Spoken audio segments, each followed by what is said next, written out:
Sudah Pak Medi? Oke. Sebelumnya Bapak Ibu ya, mic-nya dimatikan dulu yang masih hidup.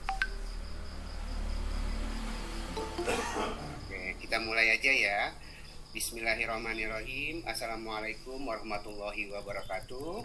Waalaikumsalam warahmatullahi Selamat wabarakatuh. malam Bapak Ibu semuanya. Apa kabar? Sehat-sehat semuanya? Apa? Semangat ya Bapak Ibu semuanya. Sehat, Pak.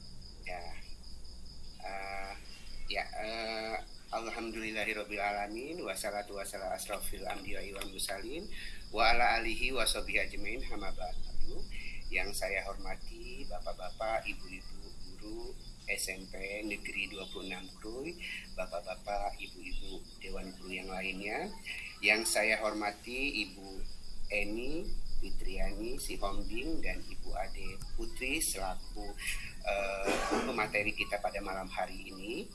Salawat serta salam marilah kita limpahkan kepada junjungan kita Nabi besar Muhammad SAW, karena berkat beliaulah kita masih diberikan nikmat iman, nikmat sehat yang luar biasa pada malam hari ini, sehingga kita bisa berkumpul bersama-sama di acara Zoom kita pada malam Zoom meeting kita pada malam hari ini. Baiklah, tidak perlu panjang lebar ya Bapak Ibu semuanya. Akan saya bacakan susunan acara kita pada malam hari ini. Yang pertama yaitu pembukaan, yang kedua yaitu pemaparan diseminasi berbagi praktik baik penerapan budaya positif di sekolah oleh Ibu Eni Fitriani Sihombing dan Ibu Ade Putri. Kemudian selanjutnya tanya jawab, terakhir penutup. Marilah kita sama-sama membuka acara kita pada malam hari ini dengan lapas basmalah. Bismillahirrahmanirrahim.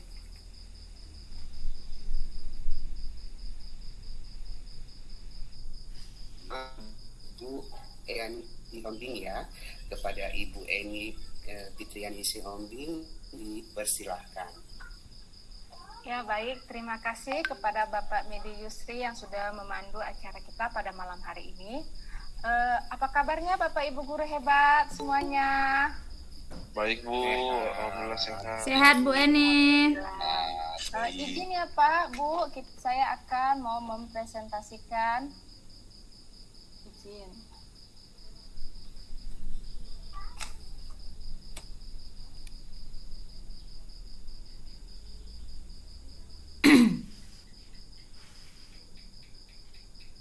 Oke, pada malam hari ini saya akan bersama dengan Ibu Ade Putri akan diseminasi penerapan budaya positif di sekolah. Nah, Bapak Ibu, sudah tahukah bagaimana kita harus menerapkan budaya positif di sekolah? Sudah adakah dari Bapak Ibu guru yang sudah menerapkan budaya positif di sekolahnya? Nah, di sini kita akan membuat peran guru dalam mewujudkan budaya positif di sekolah. Ternyata Bapak Ibu guru hebat, semua guru itu harus memiliki kemampuan dalam mewujudkan budaya positif di sekolah. Tidak boleh hanya 1-2 orang guru. Berarti kita harus saling berkolaborasi. Itu artinya semua gurunya ya Bapak Ibu. Nah, bagaimana budaya positif ini selaras dengan filosofi pemikiran Bapak Ki Hajar Dewantara? Nah, tujuan pendidikan kita pada saat ini adalah untuk pendidikan yang berpihak pada murid-murid dan murid, yaitu dengan cara memerdekakan murid serta bersifat menuntun tumbuh kembang murid sesuai dengan kodrat yang ada pada anak. Contohnya kodrat alam dan kodrat zamannya Bapak Ibu. Selanjutnya bagaimana kita mau menerapkan budaya positif? Nah, kita harus perlu nilai dan peran guru. Tentu saja nilainya itu berpihak pada murid. Guru harus mandiri, reflektif, kolaboratif, dan inovatif. Serta mendorong kolaborasi. Ingat ya Bapak Ibu, mendorong kolaborasi kali ini. Seluruh warga sekolah untuk menjalankan keyakinan sekolah. Tidak bisa hanya satu saja ya Bapak Ibu, harus seluruhnya. Selanjutnya, tentu saja kemarin kita sudah membuat visi ya Bapak Ibu, visi sekolah yang bersama-sama kita terapkan di sekolah kita. Nah, sekarang bagaimana caranya? Nah, setelah kita menetapkan visi sekolah, kita juga harus mewujudkan budaya positif dengan menggerakkan prakarsa perubahan yang tentunya selaras dengan profil pelajar Pancasila. Profil pelajar Pancasila itu kita gunakan untuk tujuan akhir kita di sekolah, bagaimana murid kita memiliki penguatan profil pelajar Pancasila. Oke, sebelumnya di dalam budaya positif itu kita membagi sub-sub bagian, contohnya itu disiplin positif dan nilai-nilai kebajikan, motivasi perilaku, keyakinan kelas, kebutuhan dasar manusia, posisi kontrol, dan segitiga restitusi. Oke, sebelumnya ke topik sebelumnya, adakah Bapak dan Ibu guru di sini yang mengerti apa sih sebenarnya makna dari disiplin? Tepat waktu, Bu. Oke, tepat waktu, benar sekali Pak Randi. Ada lagi disiplin? Taat, Bu. Oke, taat, ya benar Bu Ade. Jadi ternyata disiplin itu berasal dari kata bahasa Latin yang artinya kita belajar. Belajar tadi, belajar tepat waktu, belajar taat, belajar menerapkan nilai-nilai kebajikan itu tersebut Bapak Ibu. Nah, nilai disiplin positif itu penerapannya yaitu mengajarkan anak untuk bertanggung jawab dan menumbuhkan kesadaran diri. Ingat ya Bapak Ibu, menumbuhkan kesadaran diri berdasarkan nilai-nilai kebajikan. Jadi kita harus menumbuhkan kesadaran dirinya. Dia memang sadar melakukan misalnya taat, disiplin waktu misalnya, tidak terlambat sekolah. Kesadaran dirinya di situ apa? Dia tidak terlambat. Oh, menerapkan nilai kebajikan yaitu disiplin. Seperti itu ya Bapak Ibu. Selanjutnya merupakan disiplin diri yang mengontrol diri untuk melakukan segala tindakan.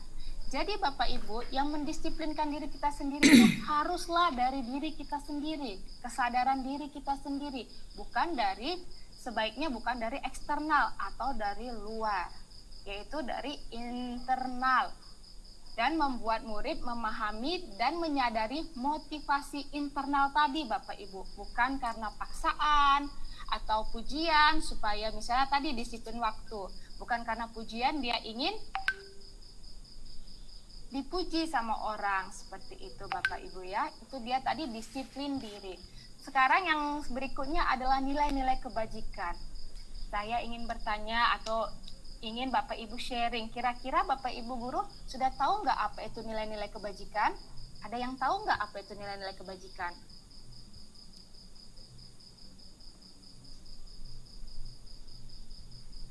Oke, baiklah. Nilai-nilai kebajikan itu adalah sifat-sifat positif Bapak Ibu. Sifat-sifat positif yang ada pada diri manusia yang merupakan tujuan mulia, ingat, yang ingin kita capai. Nah, di dalam kurikulum Merdeka, nilai-nilai kebajikan yang ingin dicapai oleh setiap anak Indonesia itu kita kenal dengan profil pelajar Pancasila. Mungkin Bapak Ibu sudah tahu ada 6 di dalam profil pelajar Pancasila. Itulah nilai-nilai kebajikan yang ingin dicapai setiap anak Indonesia ya Bapak Ibu, yaitu beriman dan bertakwa kepada Tuhan Yang Maha Esa dan berakhlak mulia. Yang kedua, mandiri. Ketiga, bernalar kritis. Keempat, berkebinekaan global. Kelima, bergotong royong. Dan yang terakhir adalah kreatif. Kira-kira ada nggak nilai-nilai kebajikan lain di luar profil pelajar Pancasila? Ya, tentu saja ada Bapak Ibu. Kita lihat lagi nilai-nilai kebajikan lain di luar profil pelajar Pancasila, yaitu misalnya kebersihan, komitmen, belas kasihan. Nah, nilai-nilai kebajikan inilah Bapak Ibu yang ingin kita tanamkan pada anak didik kita di sekolah. Nah, misalnya nih Bapak Ibu, contohnya anak tidak terlambat sekolah. Kira-kira nilai kebajikan apa yang ingin ditunjukkan pada diri anak tersebut? Adakah Bapak Ibu yang sudah tahu? Anak tidak terlambat sekolah misalnya, apa kira-kira? Nilai kebajikan apa yang ingin ditunjukkan atau ditimbulkan pada anak tersebut? Disiplin, Bu. Ya benar, disiplin. Lalu kira-kira lagi kalau ada lagi yang bilang anak itu berusaha untuk tidak mencontek misalnya. Kira-kira nilai kebajikan apa yang ingin ditunjukkan oleh anak tersebut? Tidak mencontek. Jujur, Bu. Jujur. Iya, jujur dan percaya diri ya. Terima kasih Bapak Ibu. Bapak terus tidak membuang sampah sembarangan atau membuang sampah pada tempatnya. Kira-kira nilai kebajikan apa ya ingin ditanamkan pada diri Kesehatan, Bu. Benar sekali Bu Ilda. Terima kasih, kesehatan. Lalu selanjutnya sebelum memulai pelajaran, kira-kira nilai kebajikan apa yang ingin ditanamkan? Sebelum memulai pelajaran itu berdoa misalnya, atau sesudah pembelajaran itu kita berdoa. Nilai-nilai kebajikan apa Bapak Ibu yang ingin ditunjukkan kepada anak? Ada yang bisa? Kalau berdoa sebelum, iya benar, beriman dan bertakwa kepada Tuhan Yang Maha Esa. Sebelum memulai pelajaran kita berdoa dulu, itu menunjukkan nilai-nilai kebajikan beriman dan bertakwa.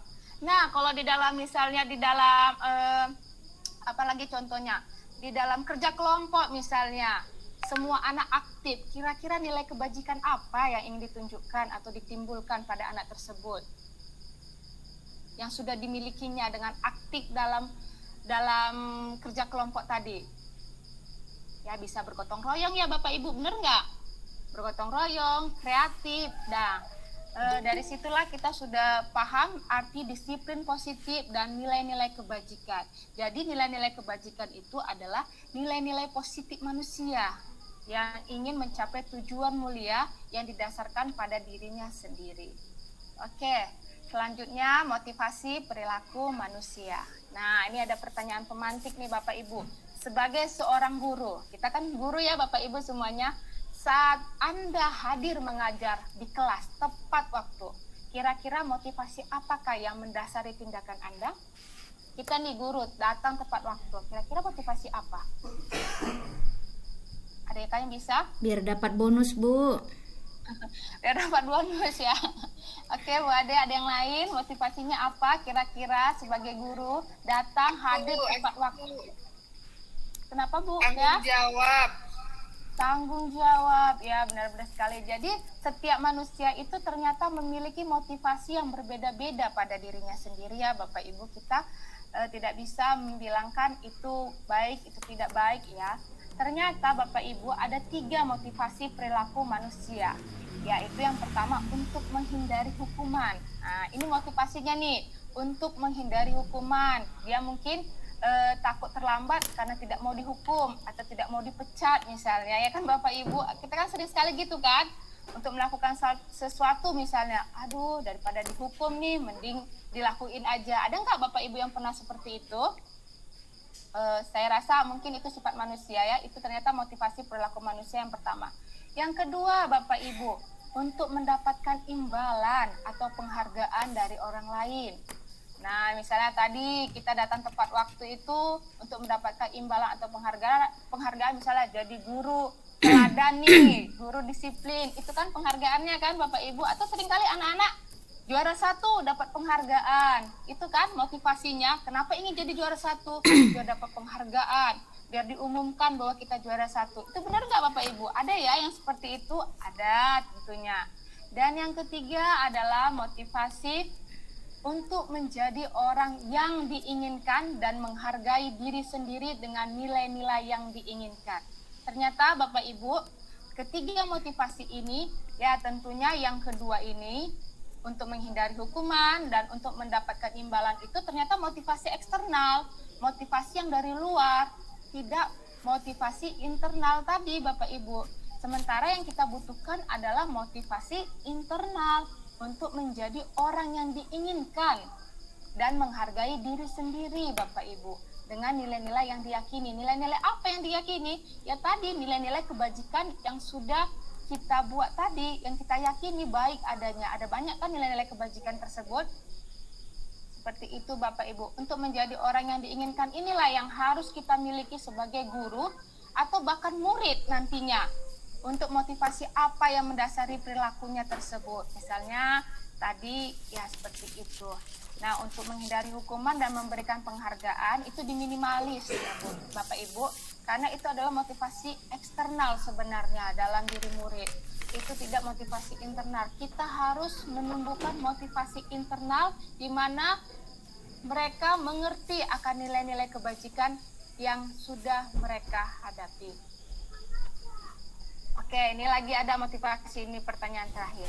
Bila di sekolah Anda tidak ada peraturan nih Bapak Ibu yang mengharuskan guru datang tepat waktu dan tidak ada surat teguran bagi guru yang terlambat, tidak ada atasan yang memuji, apakah Bapak Ibu akan datang tepat waktu untuk mengajar murid-murid? Kayaknya enggak, Bu. Kenapa Bu Ade? Kan kita kan di sekolah tadi kan motivasinya ada 3 nih. Yang pertama tidak mau dapat hukuman, yang kedua mau penghargaan atau imbalan, yang ketiga memang kita menanamkan nilai-nilai kebajikan tadi. Kira-kira kalau misalnya di sekolah kita terlambat nih, datang jam 10 tidak ada yang menegur, atau kita datang jam 7 tidak ada dapat penghargaan sebagai guru teladan, kira-kira apakah Bapak Ibu masih tetap datang tepat waktu?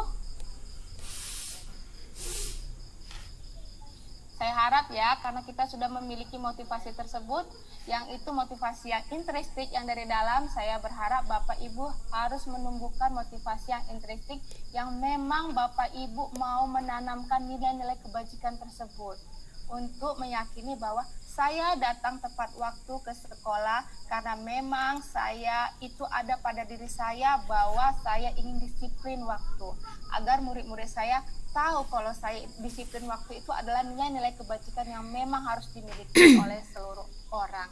Seperti itu ya Bapak Ibu. Nah, ini ada kira-kira lanjutnya setuju atau tidak setuju. Kira-kira Bu Hilda, hukuman dapat mendisiplinkan anak, setuju atau tidak setuju Bu Hilda?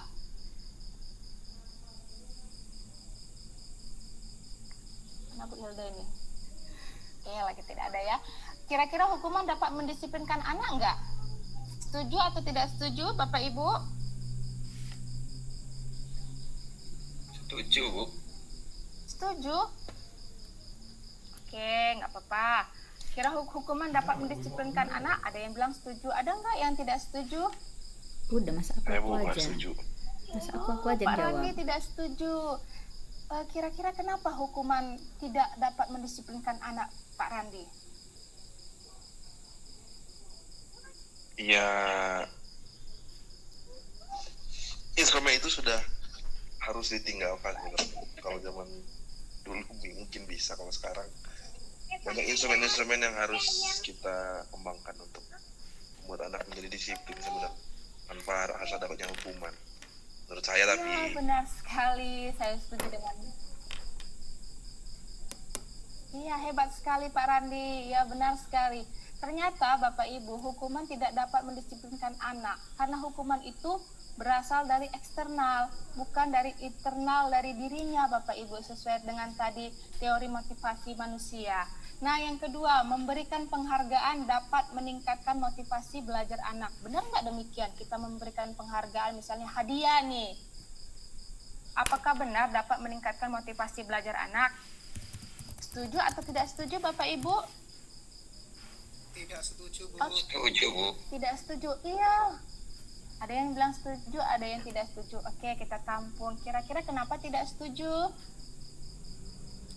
Karena izin Bu Eni ya, saya mau Iya, menjawab. silakan Pak Aris. Iya, kenapa? Saya yang tidak setuju. Kenapa penghargaan itu saya tidak setuju diberikan kepada anak? Itu adalah bisa mematikan karakter anak dan memutus hubungan. Jadi intinya penghargaan itu tidak baik sebenarnya diberikan kepada anak. Nanti anak ketergantungan. Contohnya, anak peringkat 1, setelah itu hanya mengharapkan imbalan atau penghargaan. Atau kita sebagai guru atau kita menjadi pegawai aja. Harusnya kita harus disiplin dengan intrinsik kesadaran diri, berangkat pagi kalau kita menjadi pegawai. Namun setelah itu kepala sekolah selalu memberikan imbalan, pujian. Contohnya, setiap berangkat pagi dikasih 50.000. Jadi besok kalau nggak dikasih hadiah 50.000, maka saya nggak akan berangkat pagi. Ini adalah salah satu penghargaan atau reward itu sebenarnya tidak penting, dan itu adalah mematikan kreativitas dan mematikan hubungan. Terima kasih Bu Eni. Terima kasih Pak Aris atas penjelasannya. Iya, benar sekali. Beri tepuk tangan emotnya. Terima kasih ya Pak Aris. Ya benar sekali, ternyata memberikan penghargaan tidak dapat meningkatkan motivasi belajar Bapak Ibu. Karena apa? Anak-anak tersebut jadi ketergantungan dan memutuskan kata Pak Aris tadi memutuskan hubungan ya. Nanti kira-kira alah Bapak itu nggak ngasih lagi. Jadi hubungannya jadi tidak baik. Oh, terus nanti ada anak yang bilang saya juara 1 kenapa nggak dikasih? Ih saya nggak suka lihat Bapak itu. Kan seperti itu kan jadinya. Jadi memutuskan hubungan. Jadi memberikan penghargaan itu benar-benar tidak efektif ya Bapak Ibu. Nah misalnya, tapi kalaupun tidak ada memberikan penghargaan atau apa, kita bisa memberikan pengakuan atau apresiasi kebajikan. Jadi Bu Eni, kita nggak boleh muji anak dong.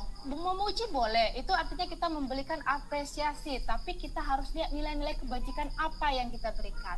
Misalnya nih, kemarin saya perhatikan rasa empatimu. Nah, rasa empati di sini adalah sebuah nilai kebajikan ya Bapak Ibu. Kemarin saya perhatikan rasa empatimu besar sekali pada saat menolong murid baru di kelas kita. Itu adalah pengakuan atau apresiasi kebajikan. Contohnya lagi, saya menghargai kepedulianmu pada saat kamu membantu teman-temanmu di tugas kelompok. Itu kan apresiasi kan Bapak Ibu?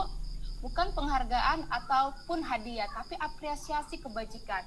Nah, kita juga bisa mengucapkan kata terima kasih. Terima kasih untuk rasa tanggung jawabmu pada saat kamu memungut kertas-kertas yang berserakan di lantai. Itu merupakan juga apresiasi kebajikan Bapak Ibu. Tanpa kita mengiming-imingi penghargaan ataupun hadiah, kita bisa mengapresiasi segala tindakan murid kita tersebut Bapak Ibu. Misalnya disiplin tadi, kita bisa kemarin Ibu lihat, perhatikan, ternyata rasa disiplin kamu itu luar biasa untuk menunjukkan bahwa kamu tepat waktu. Itu dia, bukan pujian ya, tapi kita di situ menanamkan ada nilai-nilai kebajikan yang kita katakan. Disiplin, empatimu, seperti itu, kepedulianmu, rasa tanggung jawabmu, seperti itu Bapak Ibu. Kita menunjukkan nilai-nilai kebajikan. Oke, yang selanjutnya saya harap Bapak Ibu sudah mengerti antara motivasi perilaku manusia yang 3 tadi. Saya berharap kita menanamkan motivasi intrinsik yang ada pada diri kita, bukan dari eksternal kita. Oke, selanjutnya keyakinan kelas. Nah, di sini Bapak Ibu pernah nggak dengar apa itu artinya keyakinan kelas? Saya rasa sudah banyak sekali ya bergaung-gaung di YouTube di mana tentang keyakinan kelas, bagaimana cara membuat keyakinan kelas. Di sini juga saya akan mencoba untuk membagikan praktik baik atau budaya positif yang sudah saya dan Bu Ade lakukan dalam membuat keyakinan kelas. Nah, kenapa keyakinan kelas, tidak peraturan kelas saja? Nah, kita harus bisa membedakan antara keyakinan dan peraturan. Jadi Bapak Ibu, ternyata peraturan itu yang berasal dari guru saja kan Bapak Ibu. Ini peraturan sekolah, tidak boleh terlambat. Peraturan sekolah, tidak boleh membuang sampah. Peraturan sekolah, masukkan baju. Ternyata selama ini peraturan itu hanya berpihak saja pada guru Bapak Ibu. Tidak melibatkan siswa atau murid kita. Nah, dalam membuat keyakinan kelas, kita harus melibatkan murid kita. Artinya apa? Murid harus ikut sama-sama dengan kita untuk membuat keyakinan kelas. Karena seseorang akan lebih tergerak dan bersemangat dalam menjalankan keyakinannya daripada hanya sekedar mengikuti serangkaian peraturan tertulis. Kan benar nggak Bapak Ibu? Kalau kita, misalnya saya sebagai guru, Bapak Ibu sebagai guru, bersama-sama dengan murid membuat keyakinan kelas, akan lebih indah, akan lebih bersemangat untuk menjalankan keyakinan tersebut. Tanpa harus kita mendikte anak harus seperti ini, bukan. Kita yang harus bersama-sama. Itu artinya keyakinan kelas atau keyakinan sekolah ternyata Bapak Ibu. Nah, gurunya di sini yang berperan dalam mewujudkannya, dan tentu saja harus ada kesepakatan antara guru dengan murid Bapak Ibu. Tidak boleh hanya sebelah pihak ya Bapak Ibu. Nah, bagaimana cara membuatnya? Yaitu tadi, yang pertama, ini adalah contoh aksi nyata yang sudah saya buat. Ada juga Bu Adi nanti yang saya akan tunjukkan. Bapak Ibu, ternyata setiap guru kita harus membuat keyakinan kelas. Di sini saya membagikan sticky note kepada anak-anak untuk membuat apa saja yang nyaman atau tidak nyaman mereka rasakan ketika mereka harus belajar di sekolah. Satu-satu harus mendapatkan sticky note ya Bapak Ibu, semua menuangkan.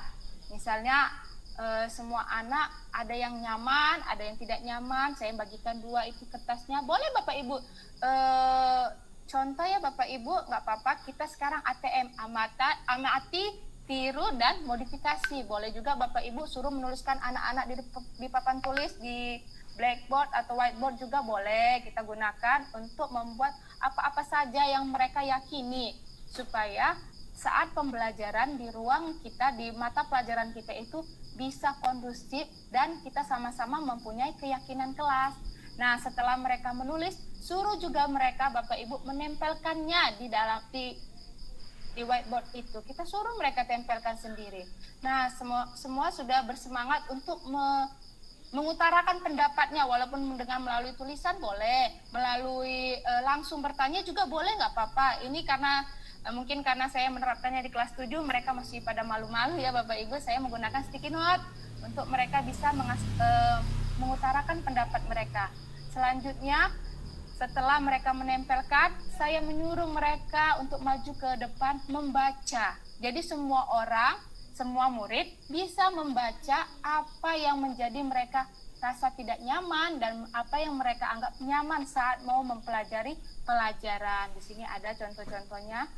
Mereka antusias, ya tentu saja Bapak Ibu antusias karena mereka ingin tahu juga kira-kira apa yang tidak membuat nyaman pada temannya sendiri kan Bapak Ibu. Kita kan sekarang kepo ya, teman-teman kenapa sih gak nyaman, gimana sih, kita kepo dan mereka sudah menunjukkannya. Dan yang selanjutnya adalah guru saya satu persatu akan membacakan. Nah di sini saya buat tidak membuang sampah, ada di situ ya, nggak saya tuliskan sih Bapak Ibu. Misalnya tidak membuang sampah di laci meja gitu kan. Ada anak-anak itu merasa tidak nyaman karena mungkin ada beberapa orang buat sampah di laci mejanya. Nah kira-kira saya jelaskan, kita harus jelaskan nih nilai-nilai kebajikan apa yang harus ditanamkan. Kira-kira Bapak Ibu tahu nggak nilai-nilai kebajikan apa? Kalau jangan tidak membuang sampah di laci meja. Nilai kebajikan apa yang harus kita tanamkan? Misalnya menjaga kebersihan, seperti itu ya Bapak Ibu, menjaga kebersihan kelas atau menjaga kebersihan diri. Seperti itu Bapak Ibu, kita tuangkan nanti menjadi keyakinan kelas kita.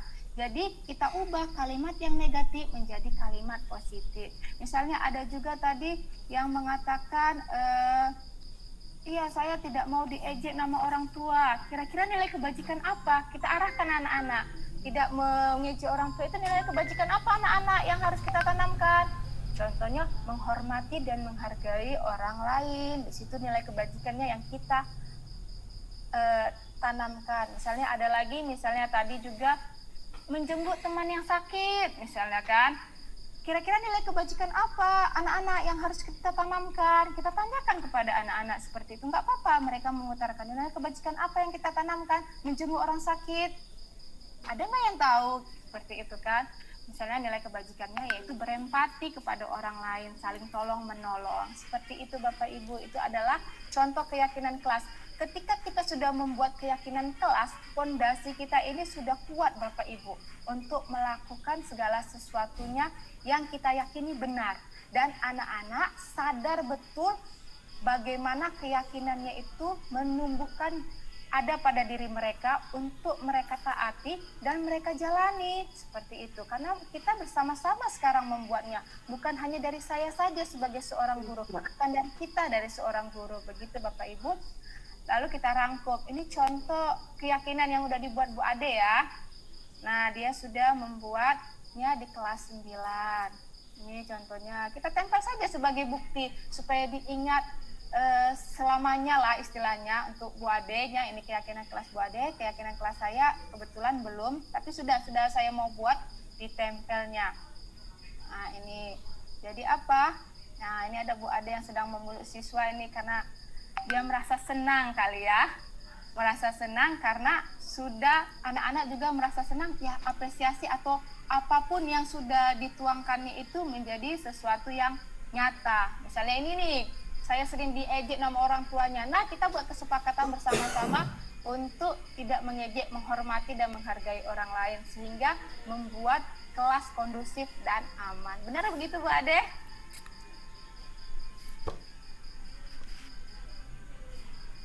Halo Bu Ade. Iya Bu En, benar sekali. Ini adalah aksi nyata keyakinan kelas Bu Ade. Demikianlah Bapak Ibu, terima kasih atas terima kasih buat pendengarannya ya Bapak Ibu. Saya sudah menyampaikan 3 topik. Saya persilakan kepada Bu Ade untuk menerapkan topik berikutnya. Kita berbagi ya Bapak Ibu.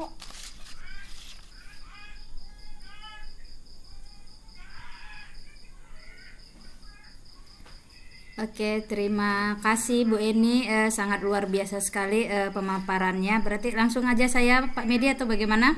Langsung ya. Oke. Silakan Bu Ade, langsung saja Bu Ade. Oke, siap ya. Baiklah Bapak Ibu, saya lanjutkan untuk pemaparan materi saya. Jadi seperti yang dijelaskan oleh Bu Eni tadi, memang materi yang dibawakan oleh Bu Eni merupakan dasar atau pondasi dalam kita mewujudkan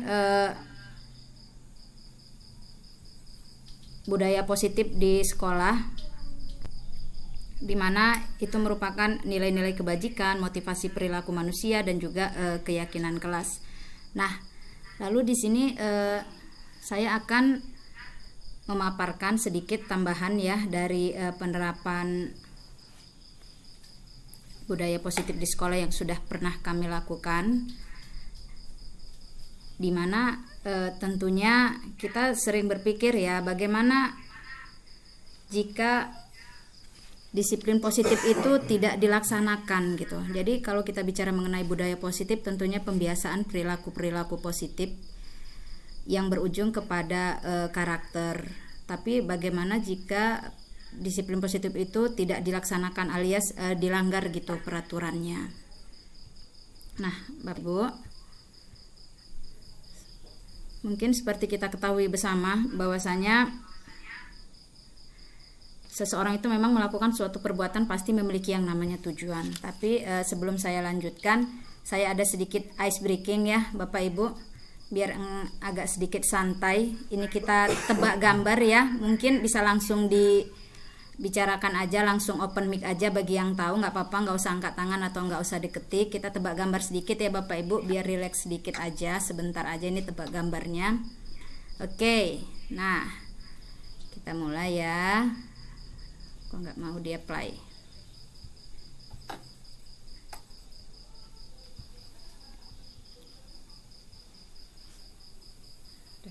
Bentar ya Bapak Ibu, kok nggak mau dia nge-apply?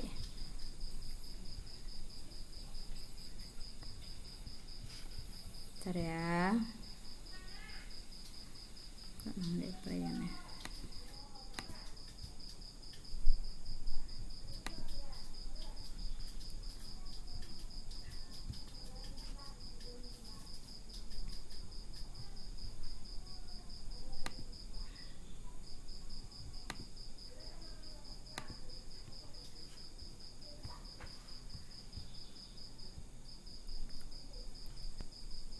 Bentar ya Bapak Ibu, kok macet di saya.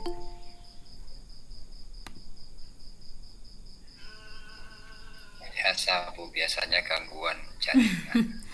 Iya, keluar ya. Sebentar ya. Kita sedikit Tangannya kalau jauh.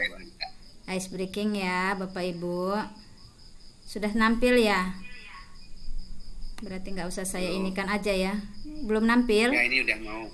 Ini udah mau nampil Bu Ade. Iya. Udah Bu Ade.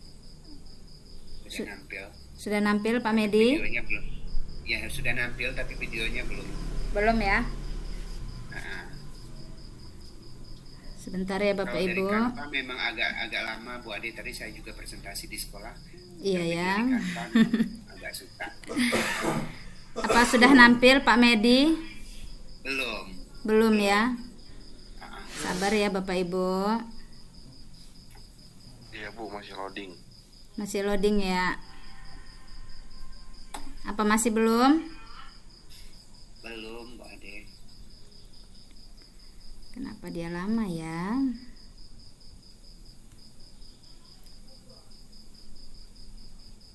Bentar ya Bapak Ibu. Kenapa sinyalnya tidak bersahabat nih? Bentar ya Bapak Ibu.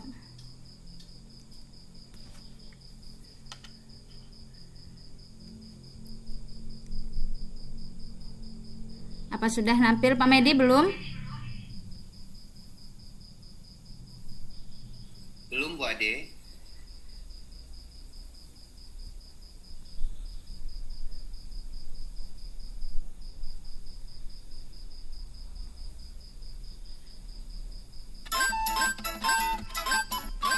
Udah, Bu.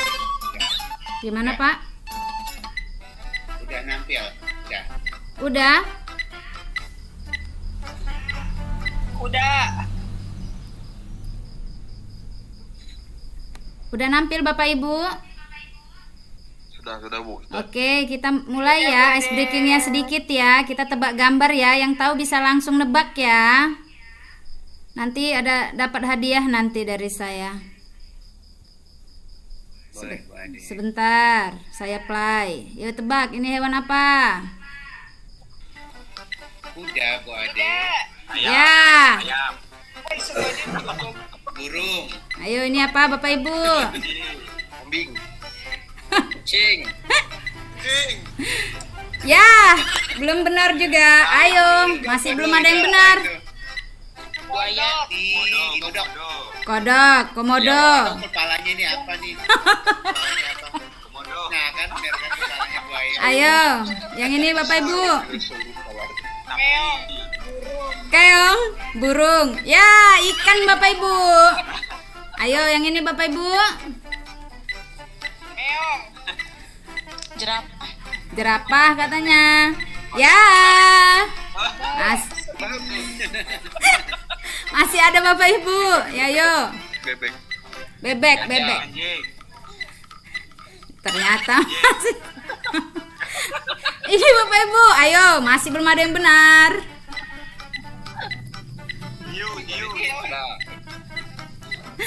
Lumba-lumba. Nah, ini paling gampang nih. Laut. Kuda kata Bu Hilda. Ayam. Nah, dinosaurus. Nah, ini pasti tahu nih yang belang-belang nih.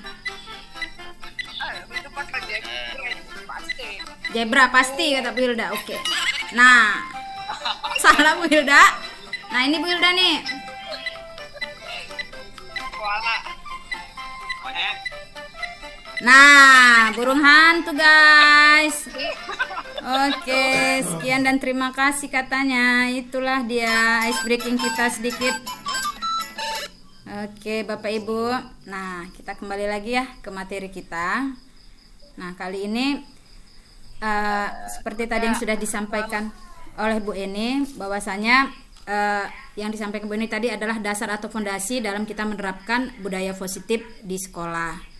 Nah, jadi sekarang kita tentu punya pertanyaan juga kan, bagaimana jika Zebra. udah bukan?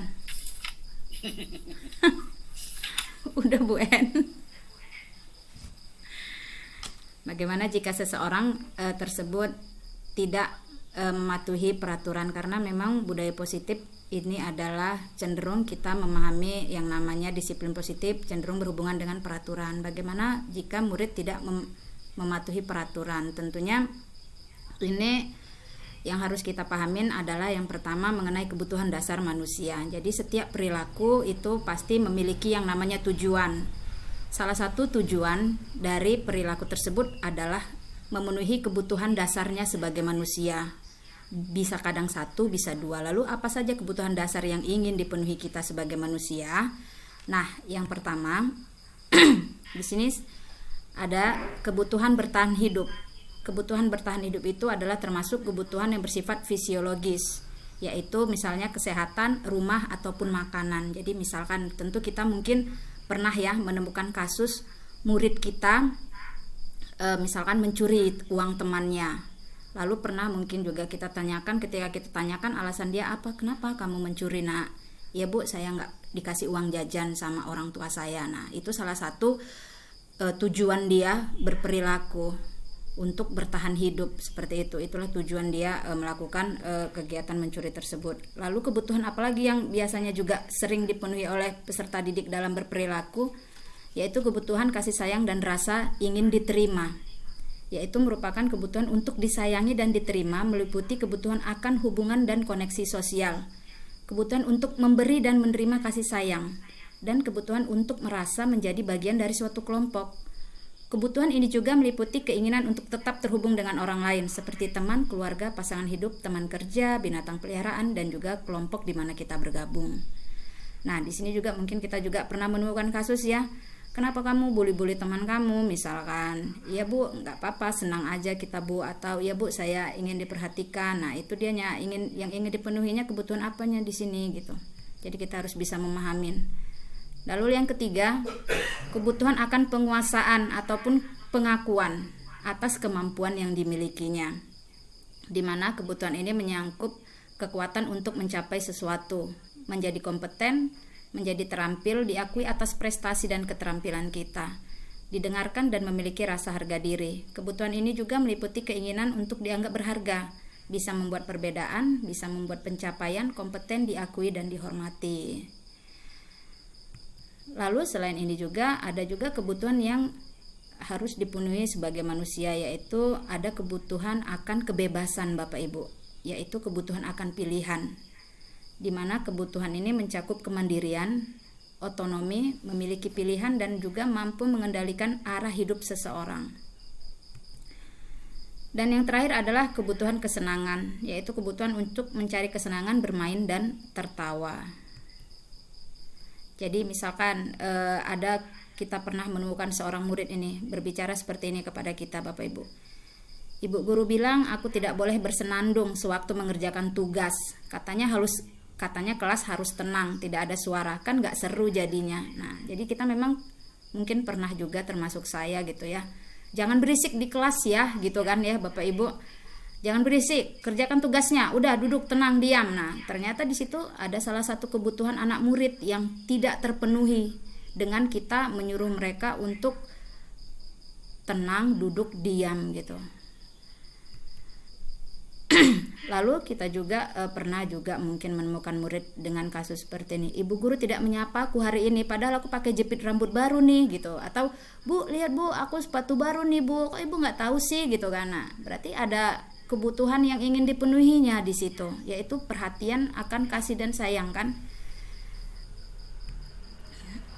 Lalu pernah juga mungkin murid berkata kepada kita, aku bosen nih bu, masa belajarnya cuma gitu-gitu aja, dengerin pak guru aja. Nah, ini paling sering ini ya, ketika kita mengajar gitu dengan metode ceramah aja dalam satu kali pembelajaran. Bayangkan kadang sampai 90 menit dia cuma dengerin kita doang gitu. Ternyata murid itu juga merasa bosan. Ternyata ada kebutuhan dia yang tidak terpenuhi ketika kita mengajarkan murid dengan metode ceramah ataupun dengan metode yang membosankan mungkin menurut mereka gitu. Kebutuhan kesenangan mungkin yang tidak terpenuhi oleh dalam diri mereka gitu Bapak Ibu. Nah, kemudian untuk penerapan budaya positif juga berkaitan dengan posisi kontrol kita sebagai seorang guru. Ketika seorang murid berperilaku negatif ataupun dianya sedang melakukan suatu tindakan yang di luar keyakinan ataupun nilai-nilai kebajikan demi untuk memenuhi kebutuhan yang tadi saya katakan, bagaimana kita menyikapi tindakan murid tersebut? Disinilah perlunya posisi kontrol kita sebagai seorang guru Bapak Ibu dalam mewujudkan budaya positif di sekolah. Posisi kontrol kita sebagai guru ada 5. Yang pertama itu sebagai penghukum, lalu ada sebagai pembuat rasa bersalah, sebagai teman, sebagai pemantau, dan juga sebagai manajer. Saya ambil satu persatu ya Bapak Ibu. Ketika kita memposisikan diri kita sebagai seorang penghukum, maka biasanya kita akan menghardik, menunjuk-nunjuk, menyakiti, dan juga menyindir peserta didik kita. Kita sering berbicara, patuhi aturan saya, atau awas gitu kan Bapak Ibu, kamu selalu saja salah. Lalu bagaimana hasilnya pada peserta didik kita? Apakah mereka akan berubah menjadi tekun atau tetap mematuhi peraturan disiplin? Ternyata peserta didik itu akan memberontak, menyalahkan orang lain, berbohong, dan juga nggak sering mengulangin kesalahannya. Yang kedua, posisi kontrol kita sebagai pembuat rasa bersalah. Ini juga mungkin kita semua pernah melakukannya, dimana kita sering berceramah dan mengatakan, ibu kecewa sama kamu, gitu ya kan, ibu-ibu, bapak-bapak, kamu harusnya nggak seperti ini. Gimana coba kalau orang tua kamu tahu kamu berbuat begini. Nah, jadi kita membuat rasa bersalah kepada anak. Lalu apa ya hasilnya dengan kita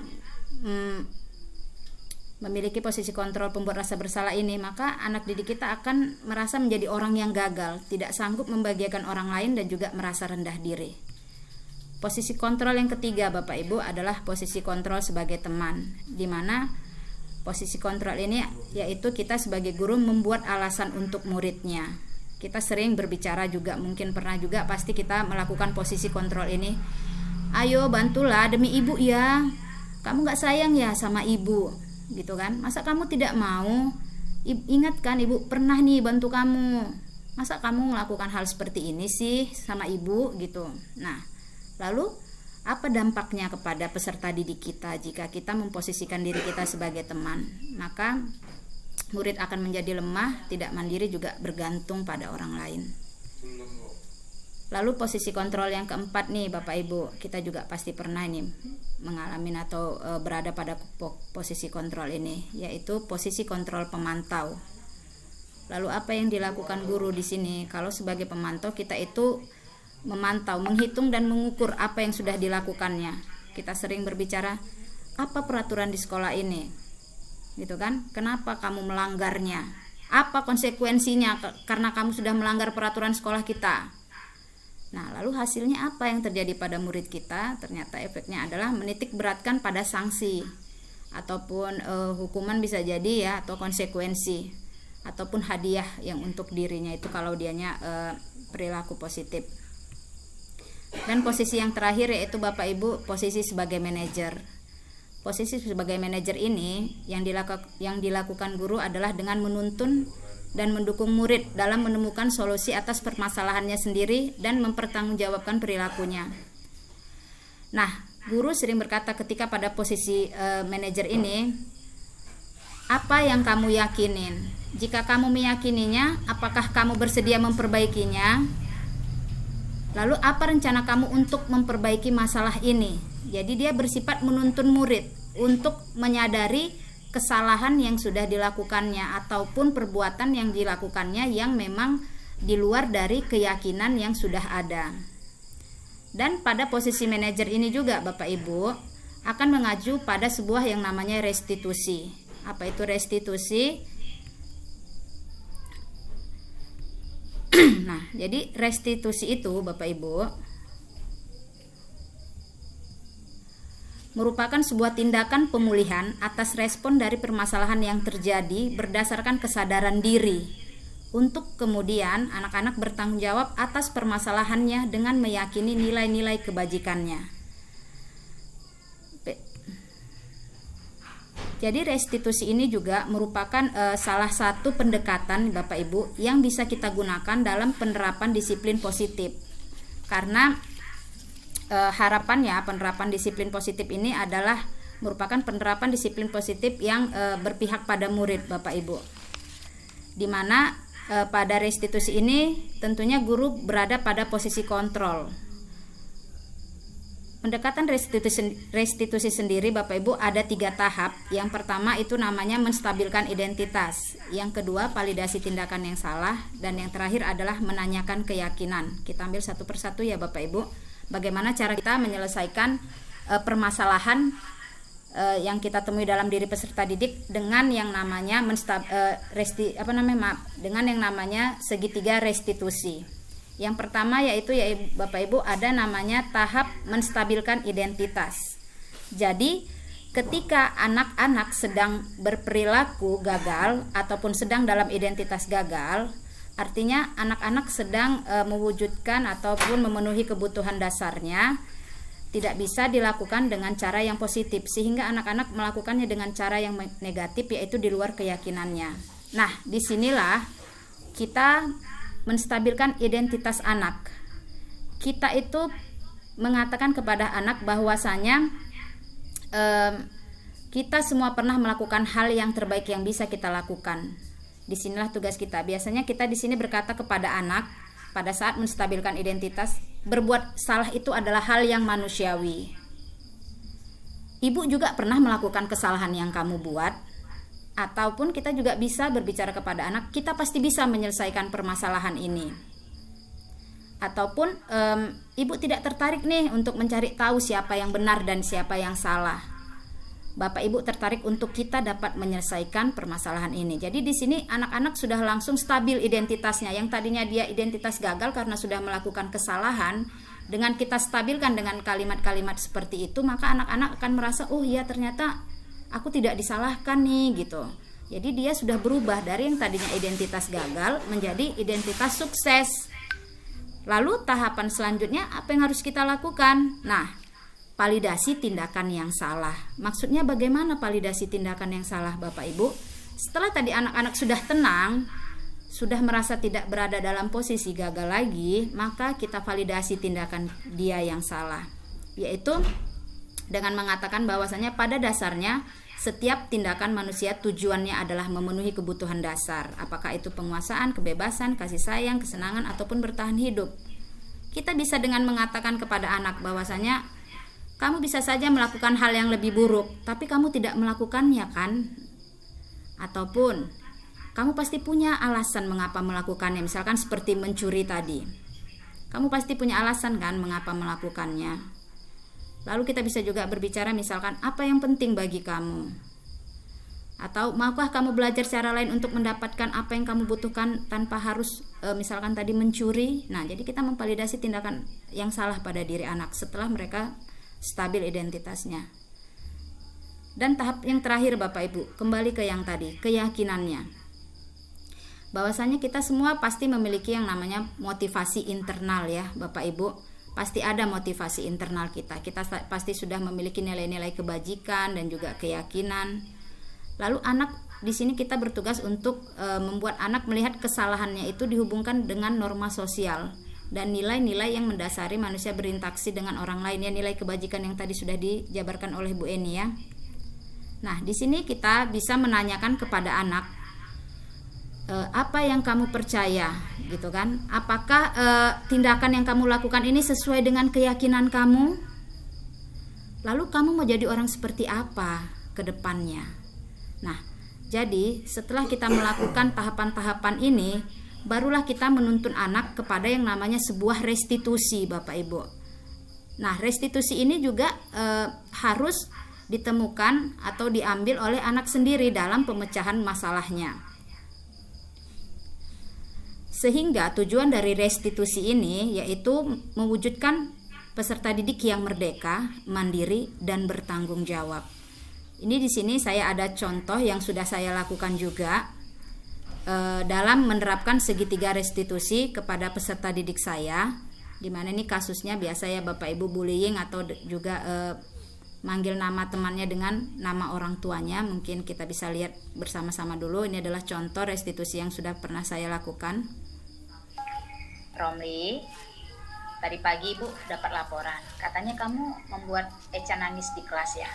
Ya Bu, tadi pagi saya mengejek Eca dengan menggunakan nama panggilan ayahnya Bu, sampai dia nangis. Terus ada nggak teman-teman lain di kelas yang kamu panggil dengan nama ayah mereka? Banyak Bu. Romli, Ibu di sini bukan untuk mencari siapa yang salah, tapi untuk mencari solusi dari permasalahan kita ini. Ibu juga pernah kok melakukan apa yang udah kamu lakukan itu ke Eca, manggil nama teman itu dengan nama ayah mereka. Kayak seru dan seneng aja gitu kita ya kan Rom, manggil mereka dengan nama ayahnya. Ya Bu, bener banget. Jadi senang teman-teman jadi merhatiin saya. Mereka jadi sering memanggil saya Bu. Untung kamu cuma panggil mereka dengan nama ayah mereka. Kan bisa aja sebenarnya kamu panggil mereka dengan sebutan yang lebih buruk lagi. Ya kan Rom? Ya benar Bu, kan saya masih baik ya kan Bu. Manggil mereka dengan nama ayahnya daripada manggil dengan nama kotoran atau hewan. Iya bener. Berarti kamu masih baik anaknya sebenarnya, Romli. Kamu pertahankan itu. Tapi coba deh kamu pikir-pikir lagi. Kalau kamu manggil nama teman kamu dengan nama ayah mereka, kira-kira itu sesuai nggak dengan keyakinan kamu, Rom? Enggak sih Bu, saya juga nggak sungguh-sungguh manggil mereka gitu. Cuma pengen godain mereka Bu. Emang perilaku kamu itu nggak sesuai dengan keyakinan kamu yang mana, Romli? Menghormati dan menghargai orang lain Bu, dan kenyamanan. Emang menurut kamu keyakinan itu penting buat kamu? Penting lah Bu, kan saya juga nggak suka kalau orang manggil saya dengan nama ayah saya. Harusnya nggak disebut gitu Bu. Betul sekali, Romli. Kita harus menghormati orang lain, apalagi orang yang lebih tua dari kita. Jadi sekarang, kira-kira apa nih menurut kamu yang bisa dilakukan untuk memperbaiki masalah kita ini? Meminta maaf dengan teman-teman yang pernah saya sebut nama ayahnya Bu. Kemudian saya akan manggil teman-teman dengan nama mereka. Mengajak mereka berteman dengan cara yang baik sesuai dengan keyakinan kelas Bu. Sering ngobrol dengan teman-teman biar makin akrab dengan mereka. Mantap sekali, Romli. Gitu dong. Kita harus bisa berteman dengan cara yang positif, sesuai dengan keyakinan kelas yang sudah pernah kita buat. Ya kan? Nah, yaudah, sekarang ini masih jam istirahat. Kamu boleh lanjutkan istirahatnya ya. Makasih banyak ya Bu. Ya Bu, saya pamit ya Bu. Nah, itulah tadi Bapak Ibu contoh penerapan segitiga restitusi dalam penyelesaian masalah yang sudah saya lakukan di sekolah.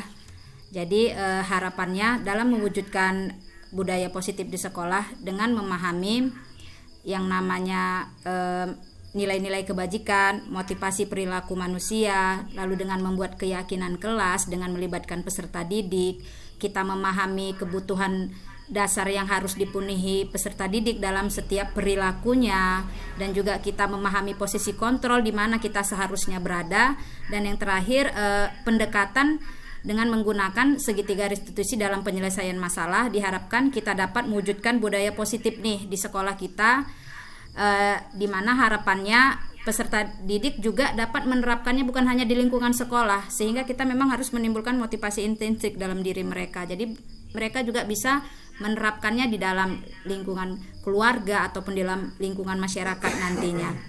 Oke, baiklah Bapak Ibu, jadi itu saja pemaparan dari saya. Lebih dan kurangnya saya kembalikan ke moderator. Wassalamualaikum warahmatullahi wabarakatuh. Terima kasih. Wassalamualaikum warahmatullahi wabarakatuh. Ya, terima kasih kepada Ibu Ade dan Ibu Eni yang telah memaparkan materi-materinya. Mudah-mudahan apa yang disampaikan oleh Ibu Eni dan Ibu Ade ada manfaatnya bagi kita semua dan bisa kita terapkan dalam kehidupan kita sehari-hari mengenai budaya positif.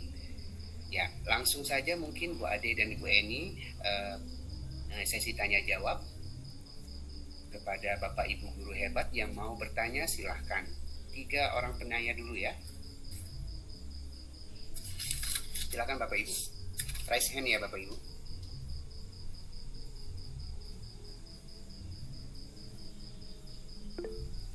Oke, Pak Pri yang pertama. Yang kedua Jumawan, Pak Jumawan. Yang ketiga, silakan. Ada lagi? Baik. Oke, mungkin 2 orang dulu ya, Bu Ade dan Ibu Eni. Silakan Pak Pri, pertanyaannya. Ya baik, terima kasih Pak Medi atas kesempatan yang diberikan. Mohon izin kepada Bapak Ibu guru yang lain. Saya ingin mengajukan pertanyaan kepada Bu Ade ini tentang ya praktik saya di sekolah saya. Saya ada beberapa yang mengganjal di pemikiran saya ini tentang penerapan budaya positif tentang disiplin. Tadi sekilas saya pelajari bahwasanya ada konsekuensi, sanksi dan hukuman. Nah, ketika tiga hal tersebut kadang-kadang tanpa saya sadari itu diberikan kepada anak. Nah, menurut Ibu Ade ini konsekuensi dengan sanksi itu apa sih Bu bedanya Bu? Saya agak-agak bingung ini menerapkannya di kelas saya. Demikian Bu Ade. Oke, terima kasih Pak Pri Hantoro yang telah memberikan pertanyaan. Yang selanjutnya Pak Jumawan, dipersilakan. Baik, terima kasih Pak Mandi. Pertanyaannya. Yang ingin saya tanyakan berkaitan dengan pertanyaan dengan Pak Mandi tadi hampir sama pertanyaannya. Cuman bedanya pertanyaan saya adalah begini. Jadi kemarin kita sempat juga melakukan desiminasi secara langsung atau luring. Nah, di sana ada senior kami, beliau bertanya begini, bahwa beliau itu sudah menerapkan restitusi itu. Nah, tapi beliau ini selalu kembali lagi ke penghukum, sudah melakukan beberapa kayak seperti memberikan konsekuensi, kemudian melalui kesepakatan juga, tapi beliau ini kembali lagi ke penghukum dan terus secara menerus begitu. Jadi beliau ini mengatakan bahwa beliau ini sepertinya pesimis begitu untuk menjalankan beberapa tahapan-tahapan restitusi ini. Jadi intinya beliau ini pesimis untuk menjalankan ini. Nah, pertanyaannya adalah bagaimana sih caranya agar kita tuh tidak kembali lagi ke penghukum gitu. Ini masuk ke dalam 5 kontrol ya, Bu ya. Nah, selain menjadi manajer atau pemantau atau teman dan sebagainya, gimana sih caranya agar kita ini tidak kembali lagi ke penghukum selain kita menumbuhkan motivasi intrinsik itu. Jadi kayak seolah-olah senior kami kemarin beliau itu pesimis untuk menumbuhkan motivasi intrinsik kepada anak seperti itu. Terima kasih. Terima kasih Pak Jumawan. Mungkin yang satu lagi dulu, yang Pak Randi. Tadi Raisen, silahkan Pak Randi. Ya, terima kasih Pak Mendi. Saya mau bertanya aja sih sebenarnya. Kan saya ini guru BK juga di sekolah.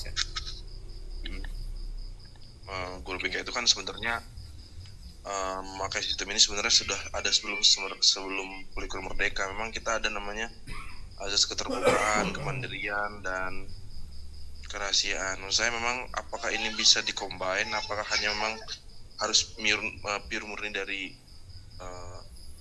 filosofis dari nilai-nilai kebajikan tadi yang harus diterapkan, apa memang ternyata bisa dikombin dengan program dari bimbingan konseling gitu. Karena saya perhatikan tadi prinsip dari Bu Ani dan Bu Edi, Bu Edi dan Bu Ade memang sangat bersenyawa sekali dengan program bimbingan konseling gitu ternyata. Maksudnya apakah memang bisa dikombin atau memang hanya harus murni dengan nilai kebajikan dan juga restitusi tadi. Terima kasih. Itu aja. Oke, terima kasih Pak Randy. Oke, 3 pertanyaan dulu ya. Kita langsung aja Bu Ade, mungkin masih ingat pertanyaannya Bu Ade tentang penerapan budaya positif, konsekuensi, kemudian sanksi dan hukum. Apa perbedaan antara konsekuensi dan sanksi? Oke. Itu tadi Pak Pri pertanyaannya. Iya, terima kasih ya Pak Priantoro atas pertanyaannya. Tadi mungkin agak bingung dia Pak Priantoro ya, bagaimana sih konsekuensi, sanksi dan hukuman itu terkadang kita bingung menerapkannya kepada peserta didik ya. Jadi memang Pak Pri, untuk kita menerapkan budaya positif, memang yang harus kita hindari yang pertama tentunya adalah hukuman ya. Kalau hukuman ini tentunya nanti kita akan inikan dulu, tapi saya akan berikan dulu yang harus kita hindari itu adalah berupa yang namanya hukuman dan juga sanksi. Adapun yang paling kalaupun tidak bisa kita hindarin itu adalah pemberian konsekuensi. Emang apa sih perbedaan di antara ketiganya? Kita berbicara secara etimologi saja dulu ya Pak Priantoro, bahwasanya kalau sanksi itu merupakan tindakan yang diberikan sebagai respon terhadap perilaku yang dianggap melanggar aturan, norma ataupun hukum tertentu. Berarti kita sudah punya peraturan nih di sekolah. Contohnya nih, pemberian sanksi denda bagi pengemudi yang melanggar batas kecepatan di jalan raya, ataupun sanksi akademik nih bagi siswa yang melakukan kecurangan dalam ujian. Jadi dia diberikan sanksi atas aturan yang sudah dilanggar. Seperti tadi kan, ketika ujian kita memiliki aturan, ternyata dia melanggar nih, berarti dia diberikan sanksi akademik, tentu ada sanksinya. Sedangkan konsekuensi itu apa? Konsekuensi itu merupakan hasil atau akibat dari tindakan, baik itu positif ataupun negatif. Nah, jadi konsekuensi ini bisa konsekuensi positif juga Pak Pri. Jadi kalau sanksi tadi sudah pasti hukuman ya, ataupun tindakan atas pelanggaran norma ataupun aturan. Sedangkan konsekuensi ini hasil atau akibat dari tindakan, baik itu tindakan positif ataupun negatif, yang tidak selalu berkaitan dengan pelanggaran ataupun kesalahan. Nah, jadi bisa saja konsekuensi ini timbul karena perilaku yang diinginkan ataupun tidak diinginkan. Misalkan itu apa? Seorang siswa yang rajin belajar dan mengerjakan tugas dengan baik akan mendapatkan nilai tinggi dan pujian dari gurunya. Nah, itu konsekuensi. Apa konsekuensi kamu kalau kamu rajin belajar? Tentunya nilai tinggi dan pujian. Apa konsekuensi kamu kalau kamu rajin kerja di sebuah perusahaan? Tentunya akan mendapatkan misalkan bonus ataupun ya itulah bonus ya, cenderung ya. Apa konsekuensinya nih kalau kita rajin berolahraga nih? Ya, tentunya badan jadi semakin sehat. Itu adalah konsekuensi. Sedangkan hukuman tentu saja sudah pasti sanksi yang diberikan dalam konteks negatif yang melanggar hukum ataupun norma dan juga peraturan ya. Misalkan seperti tadi hukuman sudah menyangkut dengan hukum ya, ataupun norma atau peraturan. Jadi itulah dia perbedaannya antara sanksi juga konsekuensi Pak Pri. Jadi kalau sanksi itu memang suatu kejadian pada saat tertentu dengan aturan yang ada, jadi dia harus diberikan sanksi. Sedangkan konsekuensi bisa berupa konsekuensi positif ataupun konsekuensi negatif. Seperti itu Pak Pri, bagaimana kira-kira? Bagaimana Pak Pri? Terima kasih atas penjelasannya, ini mulai terbuka ya pemahaman saya. Selama ini memang yang saya terapkan ke peserta didik saya itu lebih cenderung ke sanksi dan hukum. Kebiasaan itu ya bisa dikatakan diwariskan dari masa lalu ketika saya mengalami menjadi seorang murid, kemudian termotivasi dalam diri saya bahwa saya dulu juga diperlakukan demikian oleh guru saya. Jadi terekam dalam memori ini ketika saya menjadi seorang pendidik akhirnya, dan itu berpengaruh kepada peserta didik saya. Dan ini saya menyadari setelah saya mendengar pemaparan Ibu Eni dan Ibu Ade Putri tentang budaya positif tadi, mungkin mulai perlahan nanti saya akan mulai belajar memahami konsep-konsep budaya positif dalam menangani masalah yang dialami oleh peserta didik. Terima kasih banyak Bu atas penjelasannya, saya sangat memahami sekali. Terima kasih. Demikian Pak Medi. Terima kasih Pak Pri. Ya, terima kasih Pak Pri sudah memberikan pertanyaan. Selanjutnya pertanyaan dari Bapak Jumawan. Siapa yang bisa menjawabnya, Ibu Ade apa Ibu Eni? Oke, baik. Terima kasih Pak Medi dan Pak Jumawan atas pertanyaannya. Oke, saya akan mencoba menjawab. Tapi walaupun begitu, siapa tahu Bapak Ibu bisa ya menjawabnya. Ya, tadi yang menjadi pertanyaan Pak Jumawan itu bagaimana caranya agar tidak menjadi penghukum ya Pak ya. Oke, ini kan kita Pak menerapkan budaya positif nih. Nama juga budaya. Budaya positif itu memang harus diterapkan secara berkala Pak. Tidak langsung instan 1-2 hari kita sudah menerapkan budaya positif tidak menjadi penghukum. Tidak, semua itu berjalan dengan seiringnya waktu. Bagaimana kita melihat kasusnya dulu Pak. Ketika kita melihat kasus yang masih ringan, ya udah kita nggak usah menjadi penghukum gitu kan. Misalnya anak terlambat Salah satunya nih, contoh, kita nggak bisa langsung menghukum anak tersebut, gitu kan? Karena apa? Yaitu hal buruk apa yang akan terjadi pada dia. Dia mungkin saja kalau kita menghukum dia akan benci kepada kita. Nah, sementara kita bisa memberikan konsekuensi dulu aja. Misalnya nih dia datang terlambat, kita memberikan konsekuensi, kita menanyakan keyakinannya tadi yang pertama. Kira-kira kalau datang terlambat, konsekuensi apa yang kamu dapatkan nih, gitu kan? Pasti anak menjawab, berpikir kan Pak, oh kalau saya datang terlambat, saya telat mengikuti pelajaran Bu, gitu misalnya. Nah di situ kita gali apa sebenarnya yang menjadi landasan kenapa dia bisa terlambat, gitu. Jadi kita tidak serta-merta menjadi penghukum. Jadi kita harus mengubah apa yang ada pada diri kita. Menerapkan budaya positif itu memang tidak segampang ya Pak. Membalikkan telapak tangan ya, kita utamakan dulu yang memang, makanya kita membuat budaya positif itu harus menggunakan prakasa-prakasa perubahan yang memang diterapkan secara rutin dan terus-menerus dan berkesinambungan. Tidak ada sinyal.